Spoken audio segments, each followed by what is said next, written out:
Yes, welcome. now we can see everyone. We can see everyone finally. So, Ray, many thanks for making it possible. Sorry for kind of slightly short notice, and I hope that we will have very fruitful and interesting discussion. Now, I would like to give the floor to our moderator and chair, Professor Rakhimov, please. Dr. Akram, just one clarification. Yes, I hope please. the old link that you had sent earlier, I hope that also works. Yes, we have several people who has joined as attendees. 3 people at least I can see. I think that it's working. Because they also use this regular registration link which we shared before. All right.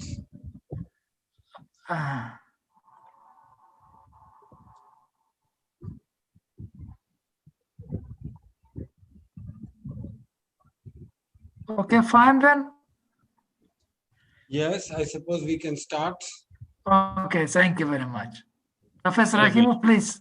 Thank you, Akram. Dr. Omarov, thank you so much.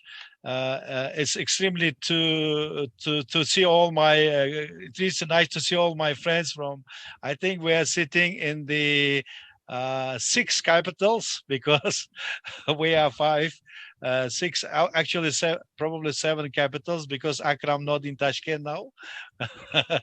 So he's in Bishkek, so we are sitting. I'm very glad to see Professor Sanjay Kumar, my old friend, my brother, my sister Nargizapa, Professor Nargizapa, my old friend Taisya Marmantova, my new friend Dr. Sharan. Very nice to see you too. As I know, in many religions, says the God loves who is a patient.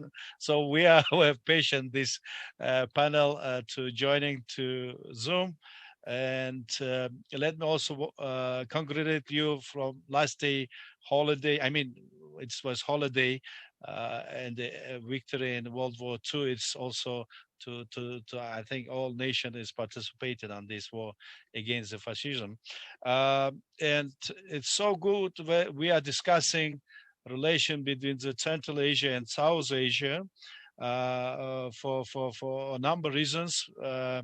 This region has a very long historical connectivity.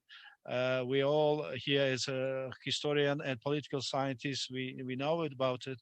So today we are discussing several issues regarding the relation between the Central Asia and South Asia. It's the issue of connection between the region. It's the issue of how to make the connection is good. We also will discuss the factor of Afghanistan and this relation, including the increasing connectivity, infrastructure connectivity between the 2 regions, and between the, we will discuss, of course, challenges, problems, and of course, opportunities between these regions nowadays and in perspective. So, and also we will jointly discuss the issue of the external factors and the connectivity and relation between 2 very important regions. So I'm so glad to give the floor Professor Sanjay Kumar Pandey. He's a well-known expert from India, from Jawaharlal Nehru University. I was many times in his university, in his house. He has nice family and he's very good scholar and nice person. The floor is yours, please, Sanjay.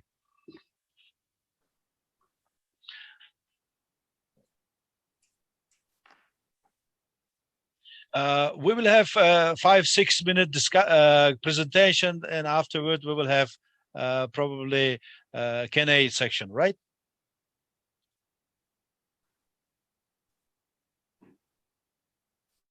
Please unmute yourself. Sorry. Thank you, Dr. Mir Zahid. Thank you, Akram. Thank you, Ubaid. And thank you all the co-panelists for being part of this session in which I'm given the honor of speaking and speaking first. Now, connectivity is the buzzword in global politics in the last few years, especially in the last 8 years since China started its OBOR BRI program. But we in India can claim that much before that, in the year 2000, India, Russia, and Iran started an initiative which is called International North-South Corridor, which sought to connect India via Iran to Russia through Azerbaijan, which joined later. Later on, this INSTC program was joined by, now it has a membership of 13.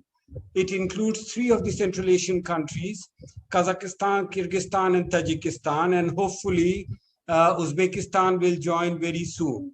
But unfortunately, this 7,200 kilometer multimodal transport corridor could not be operationalized in the next decade or so, mainly because of UN sanctions against Iran, because Iran was the lynch country in this. Subsequently, in 2014, a few dry runs have been held, and certain parts of the, and this is a multimodal, so there is sea transport, there is overland and rail link and road link. There are 2 or 3 branches of this transport corridor, and some of it have been operationalized, but somehow, for certain reasons, the program could really not take off the way we had expected it to be. But in the last 6 years, in fact, 5 years back, in May 2016, India started a new program to connect to Central Asia and mainly to Afghanistan. That was when Prime Minister of India, Narendra Modi, visited Iran, and we signed this trilateral agreement between India, Iran, and Afghanistan to develop the Chabahar port with an Indian investment of $500 million. Since then, there was again, during the Trump era, there was again sanctions against Iran, so the program could not move very fast.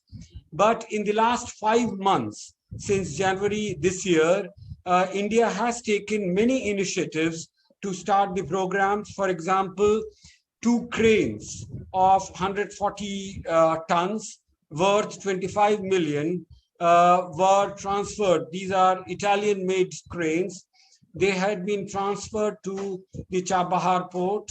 And since then, we have seen that program has really taken off. But much before this, in December 2018, in fact, the first terminal of Chabahar port has already become operational. And if you visit any of the websites dealing with Chabahar port, you will find many news items which show how the traffic on Chabahar port has been picking up very fast. For example, you can find headlines like export, production, investment in Chabahar port has grown tremendously. In fact, it is believed that production in the last 6 years in and around Chabahar port has increased almost 8 times. Similarly, exports have increased almost 4 times.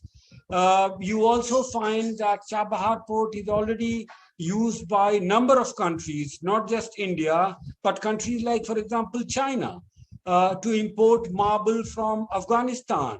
Seaport is being exported to Thailand via India, again using the Chabahar port. Similarly, large transaction of Brazilian sugar has been unloaded in Chabahar port.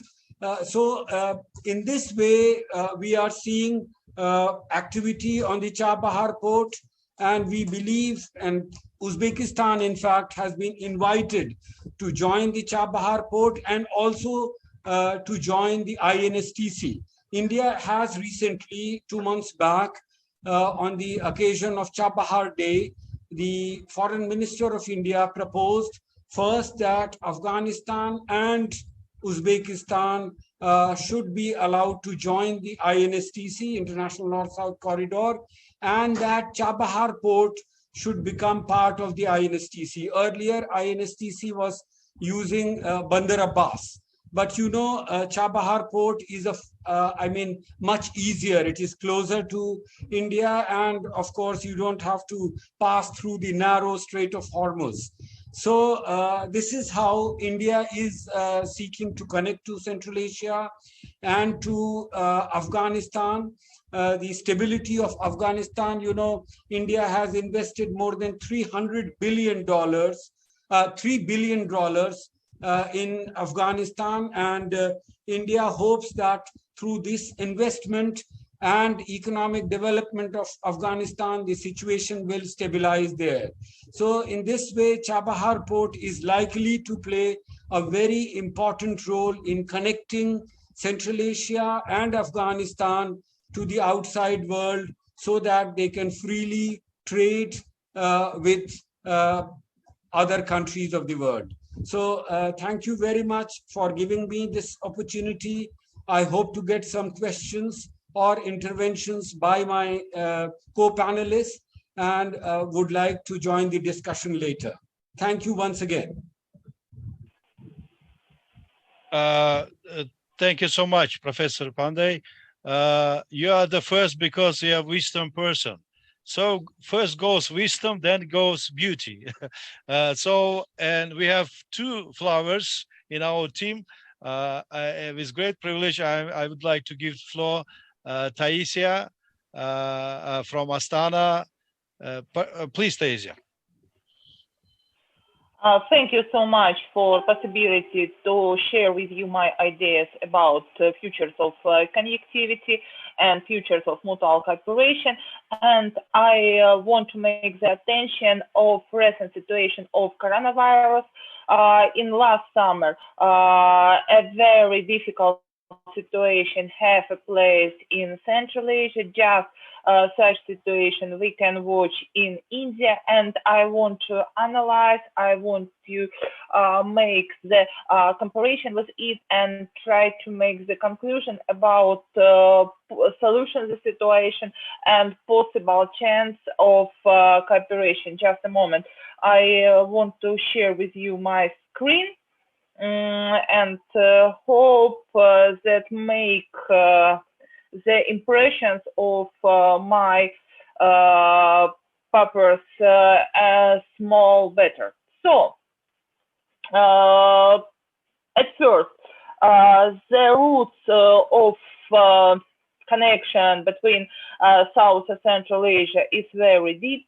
We have some historical facts about connection between Central Asia states in Indian states in ancient time. In 19th century, both our region participate in great game where Russia conquered Turkestan, India remained under Great Britain, and the buffer state Afghanistan formed between them. Also, after the formation of independent state in South Asia, the Soviet Union developed close peace with India and attained the formation of independent state of Central Asia. India had a strong and stable positive image and good basis for cooperation. In my slide, you can see the chronology of established the diplomatic relation between Central and Central Asia state and India, and we can see that all of it was established between 1991 and beginning of 1992. Although in recent day we can define the three direction of connection: regional economic development, problem of connectivity, as told respected Professor Sanjay Kumar, connectivity and security. But condition of coronavirus make difficult the questions of connectivity through restriction and through closes the border and etc. So If you can see of my second slide, you can see some dates and facts about develop of trade between India and Central Asia states. Also the dates about Central Asia trade within the global powers. And we can see that some make numbers of connection existed between Kazakhstan and Uzbekistan. And also, as can see in this graph, between 2040 to 2019, the participating of India in trading of region are growing. And just we can see maybe India have a fourth place in the region in comparison between such traditional global players as China and Russia. Also, just if we will tell about situation before the pandemic and possible directions of regional economic development, we can make some big perspective between bilateral connection in Uzbekistan and India. And as example, I want to tell between about such events as bilateral summit in December 2020 that have a place between India and Uzbekistan. In this summit was signed the most that define interest of India to develop the process of digitalization. In end of my presentation, I return to the thesis of digitalization and condition of coronavirus push up the process of digitalization to shorten the problems that have a place through restrictions, through shorten the trading, and etc. Also, by analyzing the situation, big role have a place a trilateral working group that have a place between India, Iran, and Uzbekistan. As told the previous speaker, it connect with situation with Chandrabar port. Also, I don't repeat the date and ideas of previous speaker about number of credit line and etc. And 2000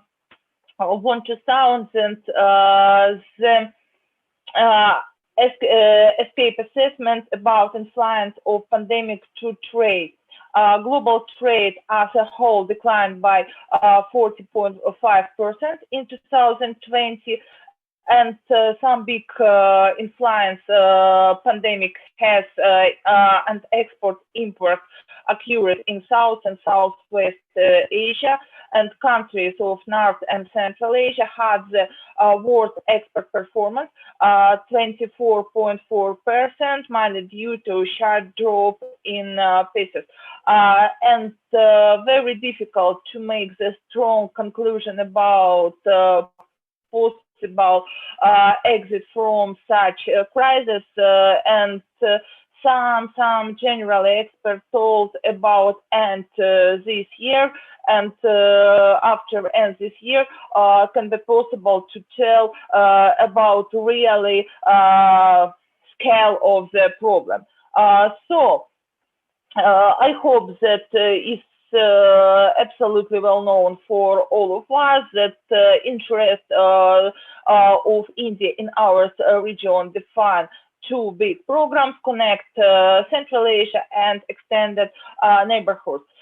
In my slide, you can see the generally comparison between these both programs, and I can add that this program at each other and help us define the possible interests between India and Central Asia countries in long-term perspective. Usually, in a recent condition, I think impossible to tell about short-term perspectives that every day change something and develop short-term project is impossible. Also, very important to tell about interest to India for participation of such international organization as Shanghai Cooperation Organization, Eurasian Community, and CISA. And from side of India, participation in this platform is useful for sustained engagement and regular exchange for ideas. And on example of activities in India in Shanghai Cooperation Organization, we can see the vision of connectivity, vision the problem of connectivity, and vision of India how to act in a region of Central Asia, where India don't play the role of a global player, but have the ambition to make one of the regional players as Iran, as Turkey, etc. So, in time of 15th summit of Shanghai Cooperation Organization and 19th meeting of heads, the government was highlighted the perspective of development, the activities, the organization, and one of the important of it was the enhancement of cooperation, was the analysis, the effectiveness of it, and also the contributing of peace and security in Central Asia. So maybe condition of restriction, condition of shorten the flights and etc. Make a not so sharp the security issue, but the traditionally our region has some big threats that connect with terrorism, Islamic radicalization, etc. But in recent days, the fact of digitalization, the fact of making the attention of protests of cybersecurity create the chances for the develop the effort in these directions, communication. Also, just I make the attention of my conclusion. So here you can see two screens, the side of World Health Organization that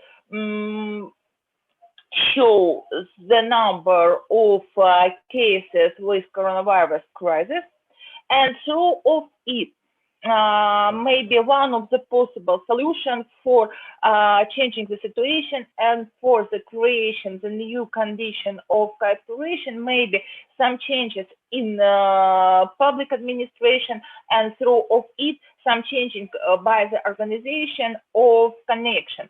In last summer, in cooperation with my colleague from Academy of Public Administration for the assistant Astana Hub of Civil Service, we make some big research about conditions of public administration in coronavirus crisis. And through of it, we create a number of recommendation and number of solutions for public institutions, the countries that participate in activity of Astana Hub for make the effective the working of public administration. And through of it, by the analysis, the effectiveness, local and global measurement, we can tell that rapid spread of coronavirus infection in a short and possible time has led an aggravation of the emergency situation in the health sector, the economy, and the testing the effectiveness of the function, the state institution in general. In comparison with previous crises, the economic downturn in 2020 is largely and characterized by the result of political decision of government, reflecting an attempt to contain the spread of epidemic and reduce the potential number of any victims.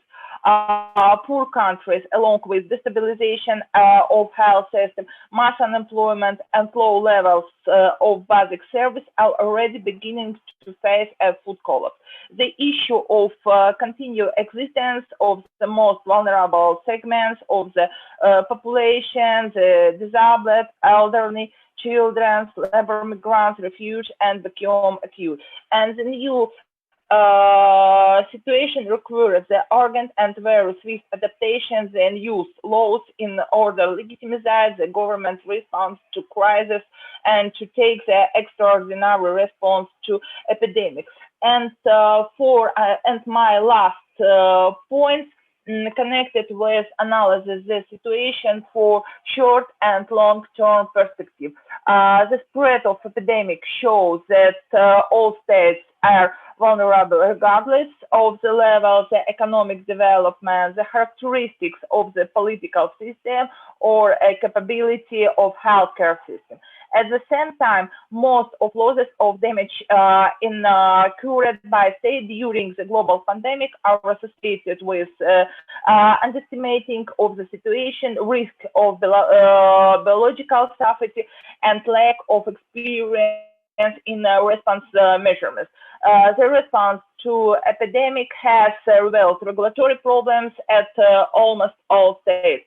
Governments of many countries around the world are faced with particularly difficult choice of compromise when development force major rules of the population. And my last point that on the it's too pity to see the number of the problem in just moments that have place in India, but for Central Asia, the analysis of the situation should to help that prevent the 4, 5, and any wave of coronavirus pandemic, and help us to prevent the possible spread of infection.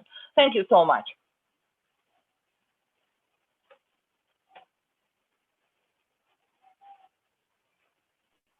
Thank you so much, Taisia. Professor Martmurta represents the Academy of Public Administration from Astana. Thank you, Taisia. It's a great privilege to give next floor to Professor Nargis Nurullah Khojaeva from the Moscow State University. Please. Thank you very much. Wow, that's really cool. Cool in terms of, because previous speakers were talking about more economical, more political terms. And suddenly I realized that from my perspective, I have absolutely different picture. Not diametrically opposite, but still opposite, because I'm talking from philosophical point. And now just realize about another thing. Probably if Akram can hear me. So I wanted to say that when Akram sent me email saying that each speaker has 6-7 minutes, I was just slightly confused. Confused for different reasons. My confusion had kind of double nature because I'm Tajik. And no nation in the post-Soviet space has more symbolic arsenals and more confusion about how to grasp it than Tajiks probably. In addition to talking 6-7 minutes about huge world of connections between Central and South Asia, that's the land that once called Persianate world by Marshall Hodgson, it's simply impossible.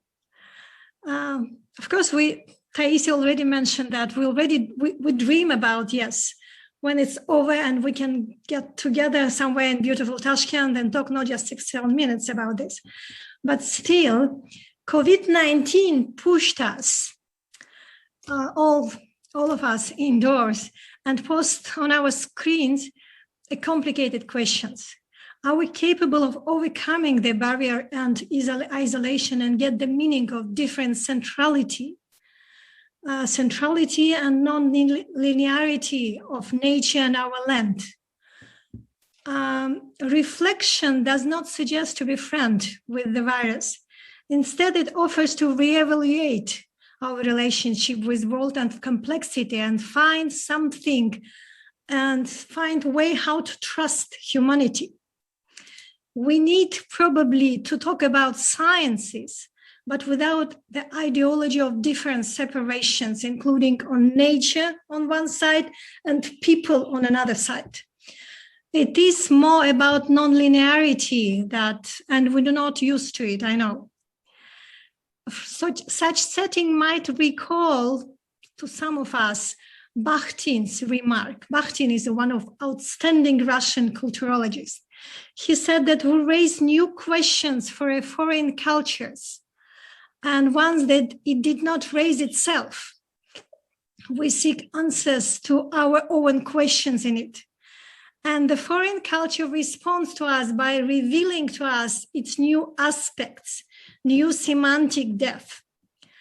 The problem is the culture we talk here is foreign to most of us because it is too complex to understand that a constant mood of circulation between South and Central Asia historically could be presented as a search for knowledge, donish talabi.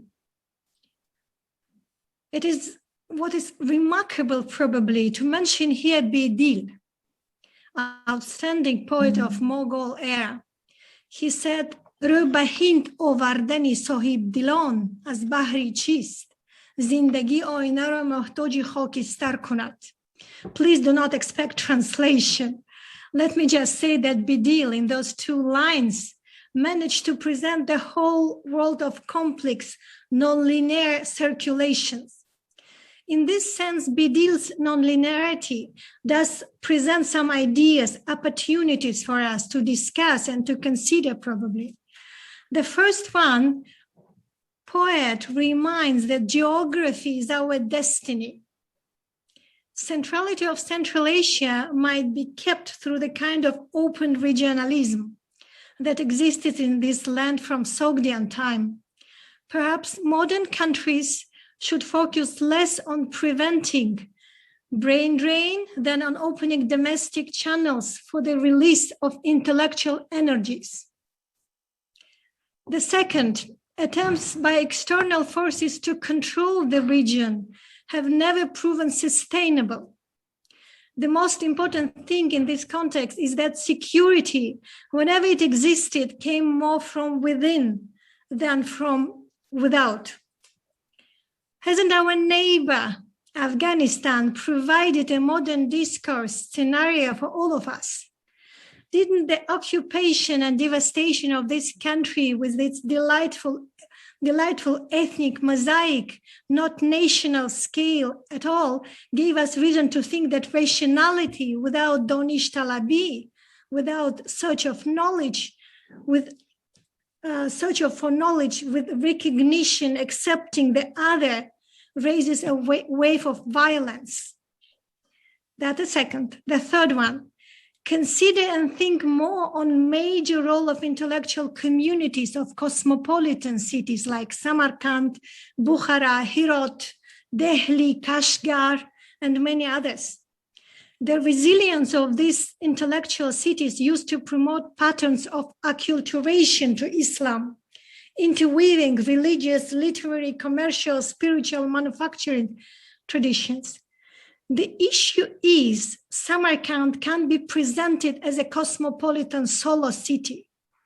Samarkand can be Samarkand only when it's member of a larger regional cities networks. That's about centrality of Central Asia again. And the fourth point probably might be interesting as well because it's about economic competence. Economic competence of Central Asia can be built and sustained through education, that's for sure. But will you agree that current modernized and secularized educational system abolished the uncertain non-linearity and the godlike, There is no such things in our secular education. With this approach, the state as an institution penetrates domains previously run by non-state agencies, like education, like health, like environmental protection, which were always oriented toward a greater vision, unity, and connectivity. Because there was a discourse before, as Abdurrahman Jomi said, the unity of the ultimately real. What if the current pandemic is about challenging our straight, linear thinking? That's all. 6-7 minutes is over from my side. Thank you very much. Thank you so much. Teşekkür bisyor, Nargiz Apa. Let me give a next floor to Dr. Timur Saran from American University of Afghanistan in Kabul, right? Yes, very correct. Yeah, please. Thank you so much. Salam ba hamigi, roztan khosh. A very good day. Look, I'm very impressed to be among the historians, and I'm not a historian, so and it's been years that I've left academia. So I'm going to wear my policy hat today and take a more practical approach to the issue of connectivity, Afghanistan, Central Asia, and South Asia. And maybe ask those two particular questions that you proposed to us, the panelists. The role of Afghanistan in providing interconnections between Central Asia and South Asia, and some of the major challenges and obstacles in further deepening cooperation within the region itself. But maybe I focus my discussion around two major priorities right now. One, which is a rather more immediate priority for the region and Afghanistan, is the issue of stabilization in the country and in the region.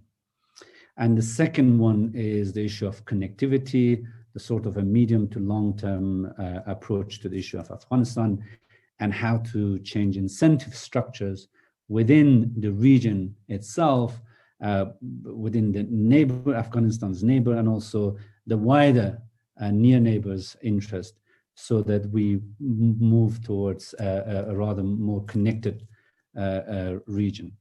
On the first one, immediate priority, where we stand in Afghanistan, the key issue for us is the level of uncertainty that the US Taliban deal created in the last year, not for the Afghans itself, but also for the region. That incredible level of uncertainty has destabilized Afghanistan, and it has destabilized the region. It has made regional countries to look again at their foreign policy towards Afghanistan and region.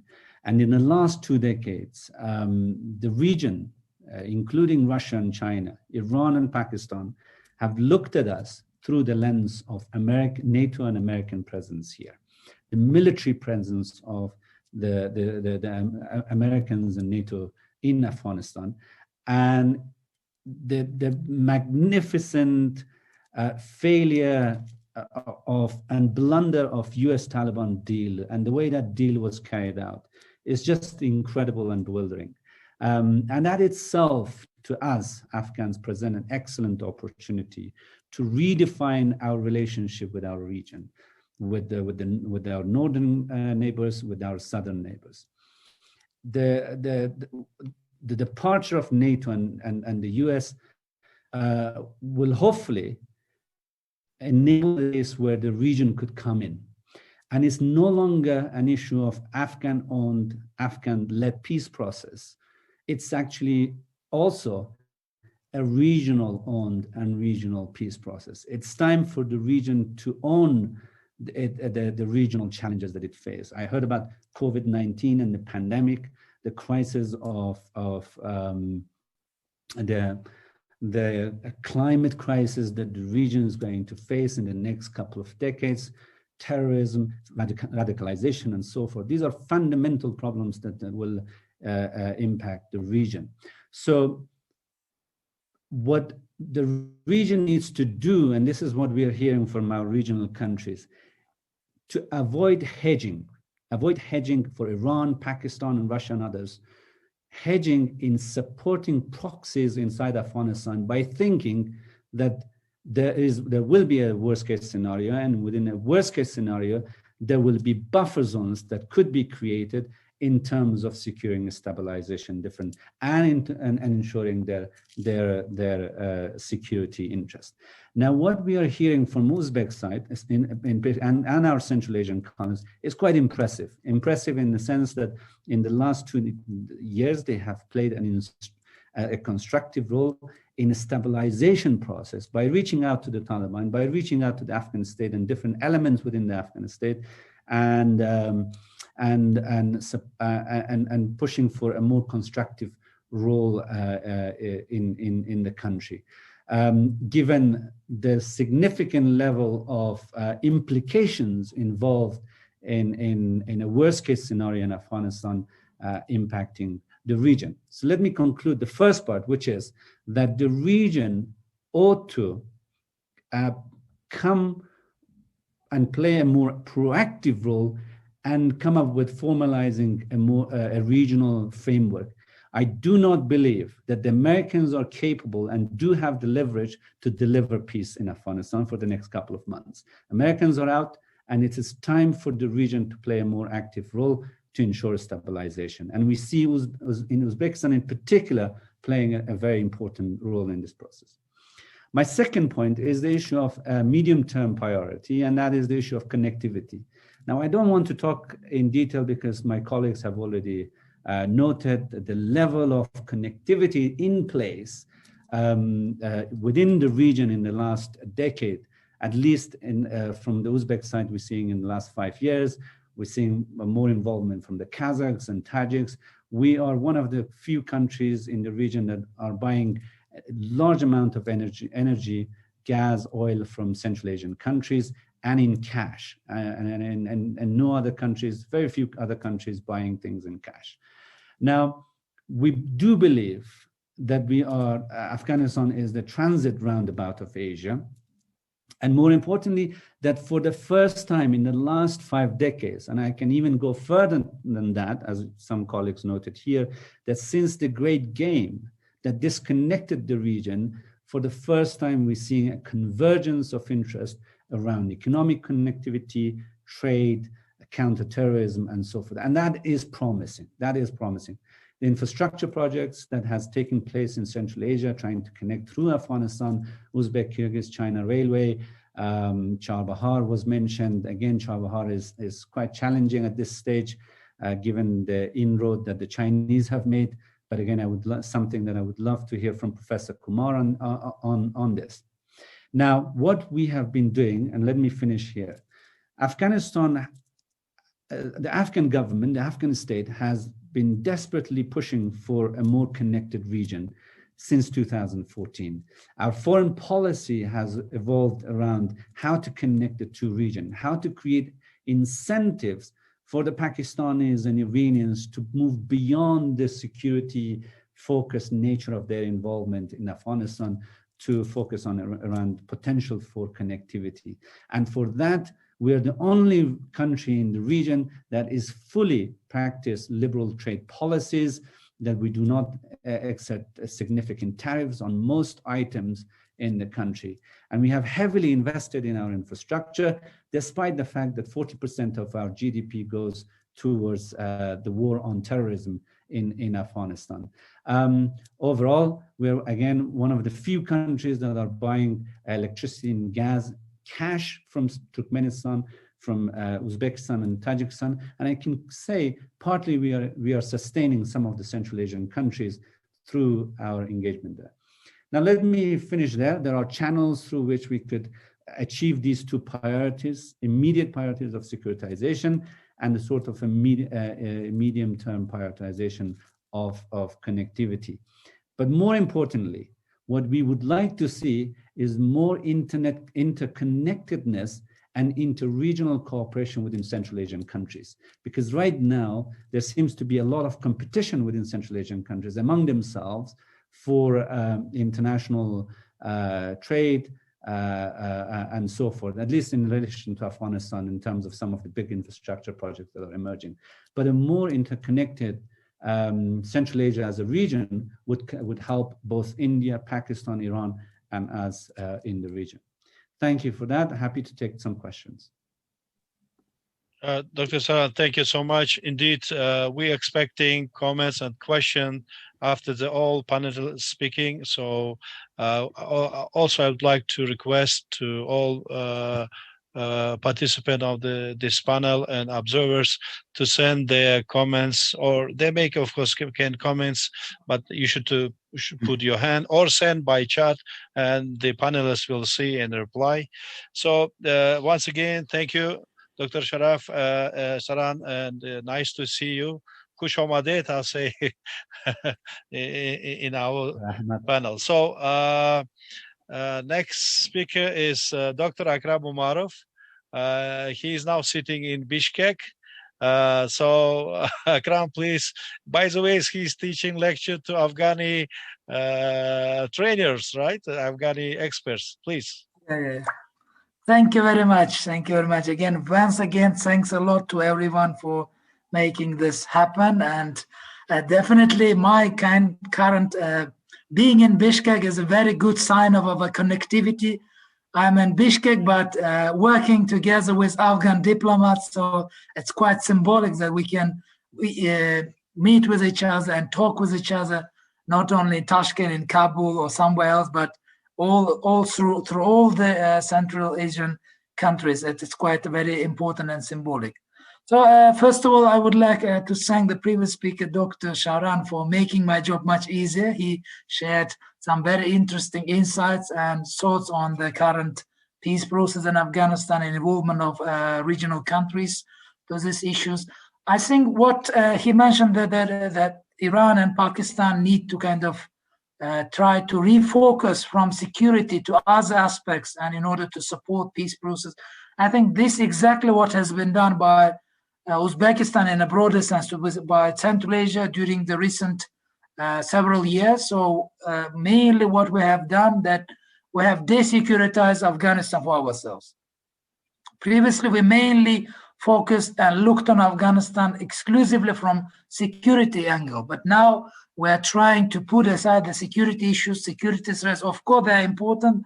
They are still on the agenda, but let's not to prioritize them, because we have a lot of things besides security to work on, to cooperate on, to share with each other. So that's a priority for now. And this has definitely changed the current role of Afghanistan. Afghanistan, which was, let's say, it was which served as a kind of isolator between Central Asia and South Asia, is now gradually becoming a center of kind of new macro region, connecting the two big regions of Central and South Asia. So it's becoming a hub or connecting hub or bridge between this region, rather being a isolated, insulated for these parts of the world. But of course, the current instability and the difficulties in Afghanistan can cause a slight delay of this enhanced connectivity. But I think that this should not be kind of excuse for slow work on these issues. Despite all the difficulties, despite this instability and other issues which are related to security, we should continue our work, and we should try to reformat the lines of demarcation between Central and South Asia, passing somewhere inside Afghanistani territory into the border of good neighborliness, mutual understanding, trust, and sustainable progress. And I believe this is possible, and especially considering the fact that in our approach to Afghanistan, of course, Nargis has already mentioned this cultural, historical aspects. Our previous speakers mentioned this aspect. It's definitely very important. But if we again come from the perspective of policy, economy, we have clear economic reasons why we need to expand, why we need to enhance our cooperation with Afghanistan, with South Asia. Saying honestly, Central Asia could not to so much extent diversify its external relations during the 30 years of independence. Our economic paradigm is still mainly on the post-Soviet space. Our main economic trade partners are still somewhere on this space. Many trade routes, transportation corridors, and natural resources exchange usually happens still on this space. But we should consider the fact that this space will have not so quick development. It's expected that this space will not quickly develop in the upcoming decade. And for example, the population in this territory has risen only for 4% during the last 30 years in the period of 1989 to 2019. So if we had 285 million people in 1989, now at the end of in early 2020, we had only 298 million people. So rise was only 13 million people. It's quite small increase, and it's mostly concentrated. There is rise of population concentrated in Central Asia and South Caucasus, while this kind of northern part of former Soviet Union is facing underpopulation, unfortunately. And considering this fact, this development probably will continue, will be on the agenda. So in order to expand our economies, to find new markets, we definitely need to explore for ourselves the huge market of South Asia. Almost 2 billion people living on this part of the world. Therefore, it's in our interest to speed up the process of building railway infrastructure crossing Afghanistan to South Asia. The currently discussed project of Mazar-e Sharif, Kabul, Peshawar railway project. But definitely there are potential difficulties on the way of our closer integration between Central and South Asia. The one which I would not like to stop much on, and definitely is current instability in Afghanistan, which of course to some extent aggravates the implementation of any infrastructure project, but still it should not be excused. We have a good experience of implementing important infrastructure projects in this country, so we have enough knowledge, experience to continue this work. The railway until Mazar-e Sharif, the power grid lines crossing Afghanistan from Central Asia to Kabul and other provinces of Afghanistan is a very good example of the possibility to build infrastructure if there is a strong political will and funding for this. The next problem is probably the existing disagreements between the government of Afghanistan and Pakistani leadership. Of course, there is some misunderstanding between the countries, and several attempts between the sides, Pakistan and Afghanistan, to establish more stronger relations, to establish more sustainable relations. Unfortunately, were not reached in the history in the recent past. But hopefully, this will change based on the perceptions, on the change of perceptions and desecuritization of Afghan conflict. The next problem, probably the promoted plans for the economic recovery of the country and the construction of large infrastructure facilities should be more inclusive. And now we're discussing the railway until the Pakistan, but I think in order to make this project economically viable, sustainable in a long term, we should definitely in the long term to think about including and supporting more in active involvement of India to these projects. And finally, the importance of the mass of Russia for the regional states, based on our enhanced and strong cooperation with South Asia, will probably can be perceived not very in a positive way, and can cause some misunderstanding. And of course, the diversification of Central Asian relations with other external actors can be perceived not in a very positive way. But we should continue our work with partners in Russia and explain this economic and cultural background of this issue, and avoid kind of politicization of this issue, make a clear message to our partners. So I think in conclusion that the prospects for sustainable development on Central and South Asia are intrinsically linked to the achievement of peace in neighboring Afghanistan, and definitely stable, predictable, dynamic Afghanistan can become an important bridge between our regions and as well as key player in rebuilding the historic Silk Road, of course, in light of modern circumstances. But of course, it's important to realistically assess the capabilities of Central and South Asian states to show a long-term commitment to establishing peace in this country and building comprehensive inter-regional cooperation. Thank you very much. Looking forward to our discussion. Thank you so much, Dr. Umarov. Akram defended his PhD on Uzbek-Afghan relation. So, and now he is supporting Uzbek and Afghan public diplomacy issue, I guess, yeah, this way. So it's good. And thank you so much for your view on perspective relation. Indeed, Afghanistan, in one side is Central Asian country, another side is South Asian country. It's like nice, beautiful door between two regions, right? Thank you. So is our panelist from Dushanbe, Dr. Mamad Azimov, he's... Unfortunately, he has faced some difficulties to join us, so probably we will invite him next time. Okay. So we can move to our discussion part. Sure. Yes, our colleague from Dushanbe is well-known expert also on Central Asia, South Asia.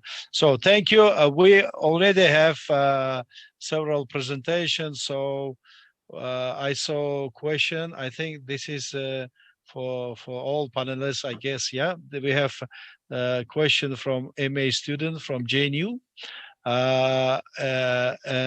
Yes, we have two questions, by the way. Yes.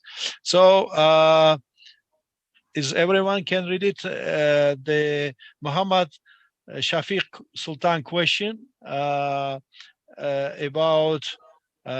could you elaborate the role of cultural diplomacy regarding the regional connectivity between Central Asia and South Asia? I think Professor Sanjay, you probably not only in theoretical level, but in practical level working on cultural diplomacy, and Nargis, of course, you also, but please, Taisa and Timur also, and Akram, of course, you can all make country, please. The second question, we have, okay, so what's role, if any, could be United States play in promoting regional connectivity in general and promoting stability in Afghanistan in particular? Well, or is the best for US to play or not role? So I don't know, probably Timur, probably this question for you, but of course all other panelists can join you. So please, who will start from this first question? I would like to listen to Professor Nargis on the issue of cultural diplomacy. Very good idea. Yeah, I wanted to do exactly like opposite. I wanted to start with you, just because. Yes. Thank you very much. Thank you for the question. Thank you for the opportunity to talk about intercultural connections. Just because. Thank you to student Muhammad Shafiq Sultan. Wonderful questions. First of all, compliments to your teacher. I wanted to say that actually that's the main point about that we do not consider culture as a major, as a major player in this very complicated situation that happened to Central and South Asia. But from this point, I wanted to refer on two, I think, interesting examples. First of all, example of India, soft power, how India can present its own soft power and how it's actually demonstrated. It's all over the world, it's clear. There is no any other comments because it is very famous. It is very kind of recognizable from other sides. But from, for instance, Tajik side, from Central Asian side, I think good example for us to present interculturality. It might be interesting because 2 years ago, we had a big conference devoted on intercultural diplomacy in Dushanbe. We had partners, from different sites, including Eurasian universities. We had the partners from Britain, from Tashkent, Akram knows. We had the people from Russia, from Central Asian countries. We didn't have a people from Afghanistan. We didn't have a people from India, but we felt that we need people from that part of the world just because in order to present interculturality, particularly intercultural diplomacy, it's very important to demonstrate this kind of similarity between us, particularly from cultural point. And from this point, I wanted to share this very, very short story about that.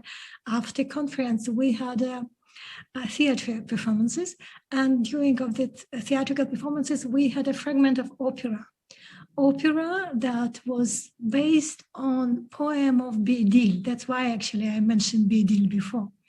So it was about love, of course, love of two people, one from Madera Nahr, another one from India, dancer from India. Beautiful story, but the story about this kind of, again, intercultural connections that happened to be that they actually, during of this story, during of opera performance, they actually presented first time in history through opera, they presented Islam and Hinduism, this kind of dialogue between different religions. And from that time, I started to think that it's a major important for us. It's very important for us to involve, to make people understand that culture for us, it's not just simply culture, some outside, after economics and politics, it has to be first. In order to bridge us, we need more cultural bridges. Thank you very much. Probably it's kind of very spontaneous, but sincere at least. Thank you, Nargis. Thank you. Sanjay, please. Yes, thank you. Muhammad Shafi is my student at JNU. I am one of his teachers, but he belongs to Afghanistan.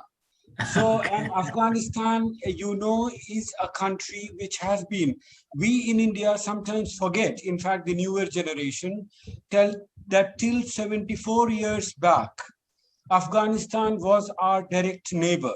Till 1947, we had a border with Afghanistan. And in the preceding 2 millennia, 2000 years or more, there has been a constant flow of people, cultures, scholars, poets between Central Asia and South Asia, mainly via Afghanistan, as perhaps no other two regions had. So there was a very lively contact in terms of both commerce as well as culture, merchandise, and as well as, in fact, there were such a large number of Indians living in Afghanistan and in Central Asia till about early 19th century. Many of them, of course, were money lenders, but apart from money lenders, there were many other types of people. And India was, in a way, a beneficiary of brain drain from Central Asia. Large number of scholars and scientists and technicians would come from the region now called Central Asia to the Mughal court, to the Timurid court, and all of them, and of course Sufis, Buddhism and Sufism. These were two strands that in fact united this entire region from Central Asia to South Asia. And some of the poets, Bedil is of course one. There are many others which are common in the iconography of South Asia as well as Central Asia. So this is one historical aspect. In the recent times, as Professor Nargis and perhaps Akram rightly pointed out, there are some of the ideas.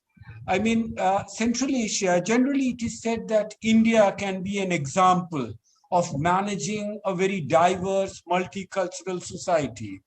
I would rather say that Central Asia can also present an example.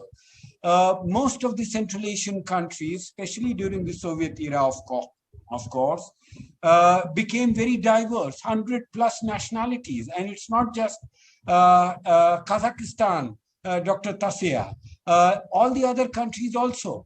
And the way the social cohesion and balance among various nationalities and communities have been maintained, despite off and on there have been problems, I know, in the Fargana Valley, who can forget? But despite that, the type of, social solidarity and peace that has been maintained in Central Asia. And Afghanistan, which was the link, unfortunately presents a challenge for both Central Asia and South Asia. The problem is that unless Afghanistan stabilizes, I don't think all these connectivity projects, whether these are relating to trade or cultural connectivity, can really take shape unless stability comes to Afghanistan. We can talk about it, but I'm very sure others would like to chip in. Thank you. Thank you so much. Is there any further adding to the first question, or we should move to? Yeah, I think we can move. It was very comprehensive already. Okay, thank you. Yeah, Dr. Sharan, please. Well, thank you. That's a very, very interesting question.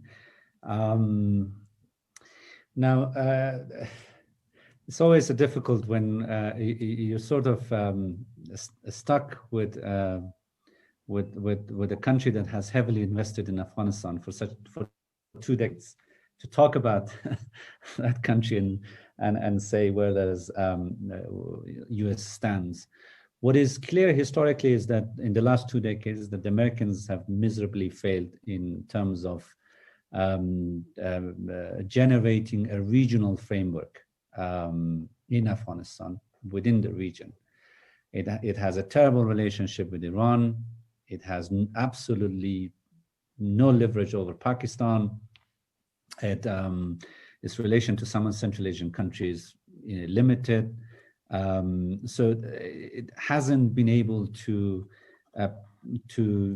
play an important role in terms of developing a regional framework and connectivity. It has technically and financially, it has in the last couple of years contributed in some interesting infrastructure, but most of those have come from through the Asia Development Bank, World Bank, and others. India is a very good example of how some key infrastructure projects were carried out in Afghanistan, including some of the bigger dams, $200+ million investment in Afghan parliament, the center of democracy and democratization in the country, whereas the American aid money has often been had very little impact in the country. In fact, it has exacerbated corruption, as this has been extensively written already. So historically, there has been a failure in the part of Americans to generate a regional framework. Now, on the question, it's a question of leverage right now. The Americans, where I sit and where my state sits, my government, has absolutely limited leverage when it comes to the region. It had over 120,000 troops alone, the US, at the peak of it. It had a significant amount of financial contribution. It couldn't exert its leverage on Pakistan. Right now, there's no way they could militarily, financially, diplomatically be able to exert influence over Pakistan and their behavior. It has absolutely no relationship right now. The direct relationship with Iran, except the nuclear talk. So over the what it had over the last year, it has significant leverage over the Afghan state, the republic side, but nothing on the Taliban. So We were the ones who released more than 5,000 Taliban prisoners. We were the one really made significant level of concessions to the Taliban, not being offensive for at least 9 months in the country.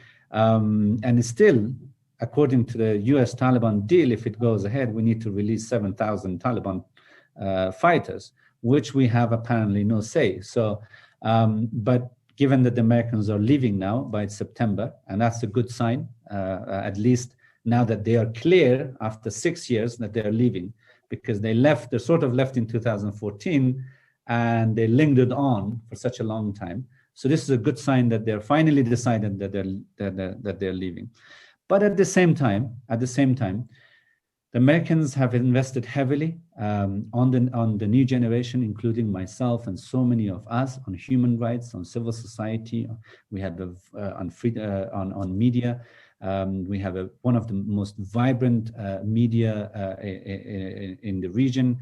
Our record on human rights and human rights activists is exceptional in the region, despite the challenges that we face.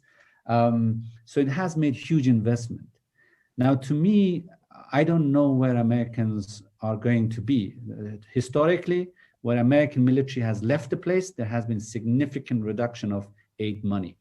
I do not think that the Americans will stick to supporting the NDSF, Afghan National Security Forces, for the next 5 years. I hope they continue supporting that, because they created this massive army and police force that we are struggling to sustain.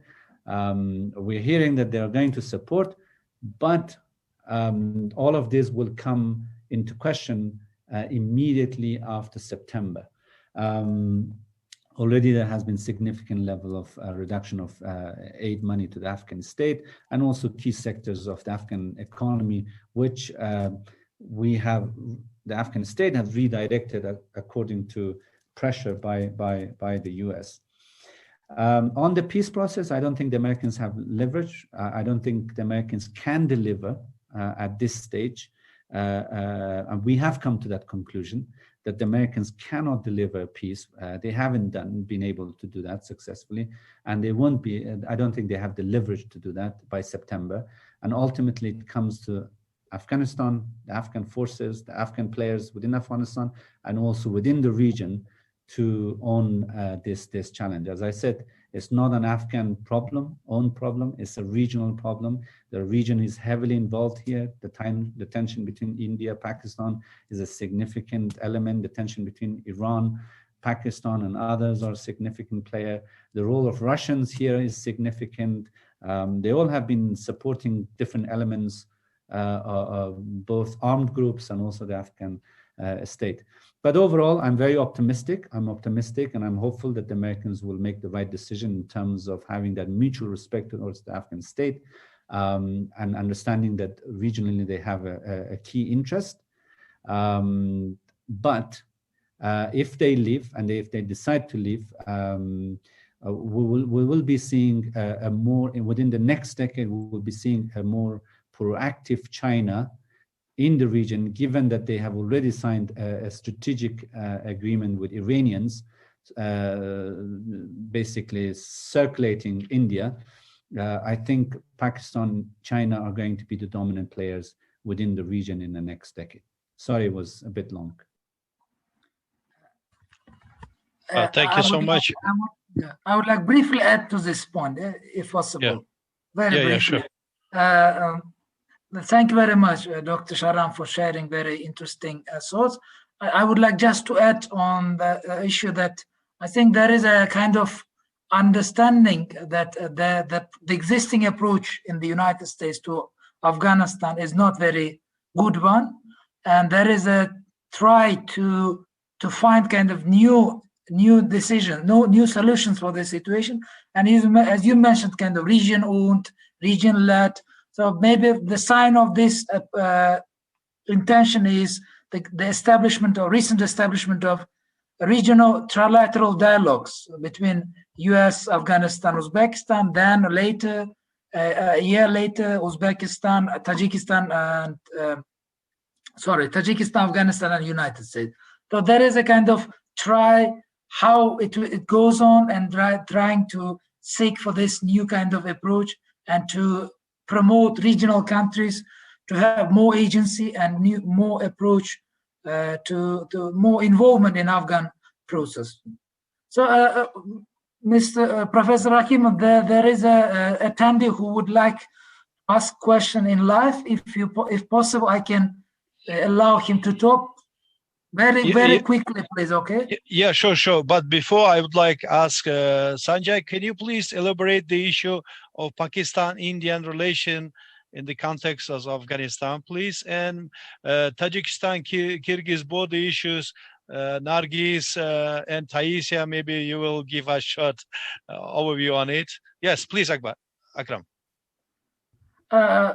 Yeah, maybe Professor Sanjay will respond to the next one. Yeah, Badan is, if he can. I just. Do we have still limitation finishing in 2 minutes, or we can be extended? If panelists agree, we can extend just 5-6 minutes. Okay, good. So yeah. I give him permission to talk, but I don't know. Maybe later he or she can ask. Okay, let's move to the next question. Sorry for confusion. This question is not mine, but I shared my link with some of our colleagues, or possibly some of them is asking using my name. This is multilateral communication at the same time. Okay, thank you. Sanjay, please. Yes. Unfortunately, the relations between India and Pakistan had cast a very long shadow, not just on Afghanistan, but also on the whole issue of connectivity between Central Asia and the rest of the world. Because the easiest, trade route or transit route for Central Asia would have been via Afghanistan, through Pakistan, and up to India or to the rest of the world. But because of the complicated nature of our relations, there is a set of opinion in India and certainly in Pakistan. Off and on we hear about it. There is a realization in Pakistan that opening of trade via Pakistan, via Afghanistan to Central Asia can be very beneficial for Pakistan. For example, on the issue of Tapi pipeline, this has really hung because of this dispute, although there is a realization that Pakistan will be earning not less than $200 million every year, apart from subsidized gas that it will get from Turkmenistan. But because of these differences, this project has been hanging in balance, although parts of it have already been constructed, especially the Turkmen part. In recent times, we have seen certain lessening of tension between India and Pakistan and a desire to take forward the trade relations. But again, there were some positive signals, but again, there are certain hitches. Afghanistan is allowed to export some of its commodities via Pakistan to India, but vice versa, India is not allowed. So there are a lot of hitches, which because of historical reasons, and by history I only mean the history of last 70 years after the formation of Pakistan. And the problems, of course, are very fundamental. Professor Nargis would like to maybe deliberate on that. It relates to our national identity. It relates to our self-perception in India and in Pakistan. So the problems of identity, self-perception, national identity, that has come in between. Otherwise, there is immense possibility. India has about $800 billion of external trade. And if the trade route via Pakistan and Afghanistan is opened, it is believed that nearly half of this trade can go via Pakistan, Afghanistan. Similarly, the whole of Southeast Asia, for them, the easiest way will be to somehow use the trade via South Asia, in which Afghanistan again will be very critical. Afghanistan and Iran are very critical to all these regional connectivity projects. And the problem is that in both these countries, there is instability. And the overlap of relations between India-Pakistan, problems in our relations, has hampered all the projects of connectivity that has been launched. Of course, China's CPEC program is going on, but India has problems with that project because it crosses areas on which India has historical claims. So these problems, in fact, have impacted the whole project of connectivity between South Asia and Central Asia. Thank you so much, Sanjay. Nargis, can you please briefly elaborate the possible effect on the boundary issues to regional cooperation? You're very right to ask me these kind of questions. Thank you very much. Yes, it is very to me, it's unusual, to be honest, to talk about this kind of conflicts, just because it's happened that I know that just today they started working committee in Osh in terms of demarcation. Yes, in order to define demarcation line between two borders, between two countries. The issue is that the main challenge is just to sort it out, this conflict just between themselves. Do not involve other sides. I mean, other major sides, like major actors who might have different reasons, yes, to solve this problem different way.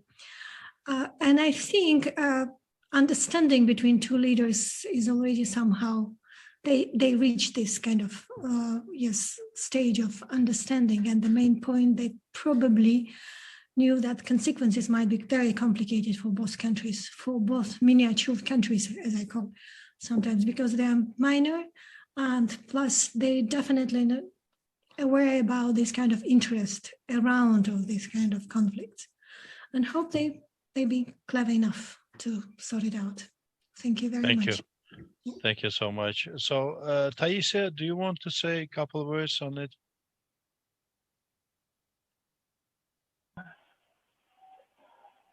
About situation in border issue between that's its effect on regional cooperation in Central Asia. So, or how you think as a let's say as a Kazakhstani scholar, do you think how region can do to solve such kind of issues? Region of Central Asia, it's one of the difficult for forming the circumstances for effective cooperation. In fact, the level of bilateral relations between every country of Central Asia is so difficult and change very quickly for level of strategic partnership for zero level. It's one point. Second point, recent condition, recent crisis make more influence for situation of cooperation. In fact, necessary to forming the effective working platform for multilateral cooperation. Just we have only one organization in where participate countries of Central Asia, but organizers of this organization, I mean the Eurasian Union, it's not from our region, and it makes the influence of effective collaboration in this organization. I want to think that forming of real multilateral, multi-communicational cooperation in Central Asia is the questions of their futures. And in their platform, in their condition, in their circumstances, it's very difficult to clarify in the recent situation. Thank you so much, Taisia. I think it's time when probably we should sum up. Let me conclude. First of all, I would like to thank you, organizers. Eurasian Studies Society, Jane, thank you so much. University of World Economy Diplomacy, Gulnoza, thank you so much. And of course, Akram did quite huge work on the putting in networking on our panel. I'm very grateful to Sanjay for elaborating South Asian, Central Asian perspective, especially including about the connectivity and also Indian contribution to Afghanistan, which is indeed very considerable. And I would like to thank Taisia for elaborating pandemia issue too. It is indeed, it makes our, let's say, online activities very, very, very active in this field. And also you mentioned about SEO. You are right.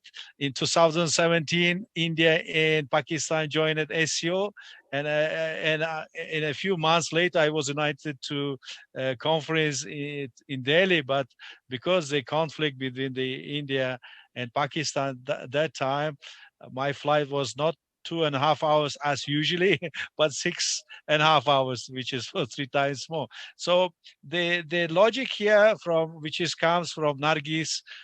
Perspective about the role of culture and mutual understanding. This is very important. I fully agree that Indian experience on education, especially higher education reform, is very, very relevant to all our Central Asian countries, including my country, Uzbekistan. I'm proud I had chance visited JNU, Mumbai University, Kashmir University, and others. And we are, Sanjay was very right to say about our, let's say, very deep cultural connectivity, because when you go to Mumbai, you will see Haj Baba complex, which was created by the person from Bukhara in 17th century. And I saw so many shrines in Kashmir.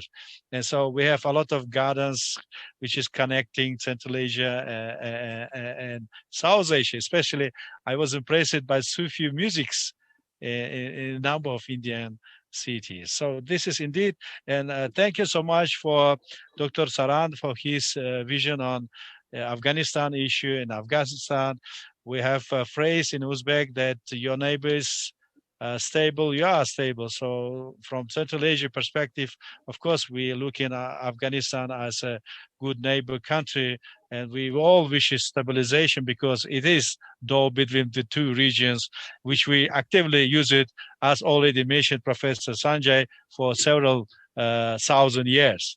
So, and of course, I'd like to thank Akram for his contribution on Afghanistan issues. And I'm sure we should continue such kind of let's say discussion, also to do something jointly, including seminars, publication. Once again, thank you so much for all panelists. Thank you so much for organizers, and I hope to see you again online and of course offline one day. Thank you. Thank you very much. Yeah. Okay. Okay. Bye. Bye. Yeah. Bye. Bye. Bye. Take care. Thank you.